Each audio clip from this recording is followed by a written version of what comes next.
Made of আর made from কখন হবে? এই বাক্যটা দেখো, the gate is made of হবে না ফ্রম হবে আয়রন? এখানটায় মেড অফ হবে। কেন মেড অফ হবে? মানে যদি বস্তুটা দেখে বোঝা যায় যে কি উপাদান দিয়ে তৈরি, তাহলে মেড অফ হবে। আর যদি না বোঝা যায় তখন মেড ফ্রম হবে। আমি গেটটা দেখেই বুঝতে পারছি যে এটা আয়রনের তৈরি, লোহার তৈরি গেট দেখেই বুঝতে পারি। দি রিং ইজ মেড অফ হবে না মেড ফ্রম গোল্ড হবে?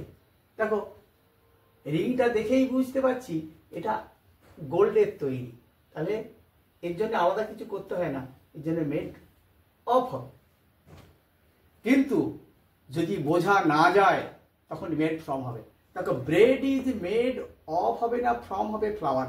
দেখো, আমরা ময়দা দেখে বুঝতেই পারি না এটা যে ব্রেডটা ময়দা থেকে তৈরি হয়েছে, যার জন্য এটা হবে মেড ফ্রম। রুটিটা ময়দা থেকে যে তৈরি হয়েছে সেটা আমরা বুঝতে পারি না, যদি উপাদান বোঝা না যায় তখন হচ্ছে মেড ফ্রম। পেপার যে আমাদের কাঠ থেকে তৈরি করি, এটা কিন্তু আমরা বুঝতে পারি না, দেখেই বুঝতে পারি না, যার জন্য মেড ফ্রম। তাহলে কি বললাম, যদি বস্তুটা দেখে উপাদান দেখেই বোঝা যায় যে কি দিয়ে তৈরি, বস্তুটা দেখেই আমরা বুঝতে পারছি যেটা আয়রন দিয়ে তৈরি, যার জন্য মেড অফ। রিংটা দেখে বুঝলাম যেটা হচ্ছে গোল্ডের তৈরি, মেড অফ।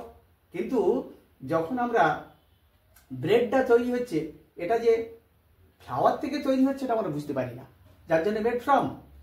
আর পেপার যে কাঠ থেকে তৈরি হয়েছে, এই যে পেপারটা কাঠ থেকে তৈরি হলো, এটা বুঝতে পারি না, যার জন্য এটা হচ্ছে মেড ফ্রম।